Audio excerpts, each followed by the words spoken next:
Sì, lo so, lo so. Quella donna non dovevo assolverla. Ho applicato male il codice. Ma è stata la prima volta in 20 anni. Quella è una disgraziata, Cicero. Una disgraziata. Siamo noi uomini che siamo delle carogne. Perché quando una donna è bella e giovane, tutti quanti le fanno la corte, la aiutano, la rispettano. Quando poi si fa vecchia, eccola lì, eh? È che io dovevo infierire. Ma infierire, sì, fino a un certo punto, caro Marco Tullio, ma fammi piacere. Poi sarebbe tempo di smetterla con questo fatto di infierire.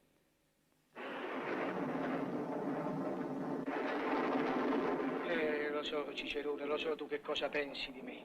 Tu sei un magistrato e i magistrati hanno il dovere di applicare il codice, se no la giustizia dove va a finire. È vero, Cicerone, ma tu sei di marmo, io no. Vorrei vedere te al mio posto. Quello della Marrana, ma quello se lo meritava. Quello se ne andava in giro nudo, benché il vestito glielo abbia portato via una guardia. Ma quel povero Don Michele, quello lì, ma via Cicerone, ma quello ha agito a fin di bene. Si è trovato nella rissa, va bene, d'accordo, ma perché ha menato le mani? Per salvare una ragazza dalla corruzione.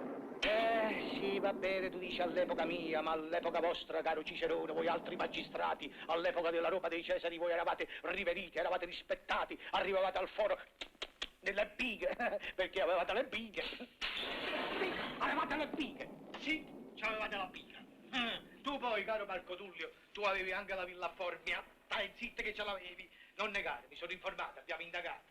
Ma noi altri magistrati di oggi, e che abbiamo noi? Sì, oggi abbiamo la Vespa.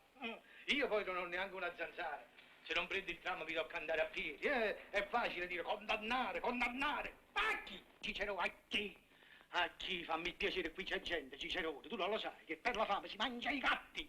E io per applicare il codice onestamente, io ho dovuto condannare quello che si è mangiato il gatto. Ma dimmi un po', sinceramente, Cicerone, ti pare giusto questo? Ti pare giusto, no?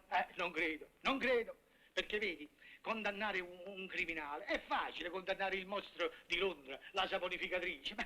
Ma io, Cicero, io sono un piccolo pretore, sai.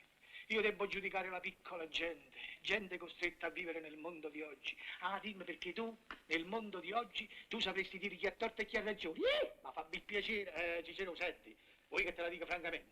Io comincio a capire che mio figlio forse ha fatto bene a non studiare. Cicero, tu lo sai che mio figlio tirando calci, Cicero, quello guadagna pacchi da 1000 a centinaia, hai capito Cicero? Sì, non fammi parlare, lascia perdere, va Cicero.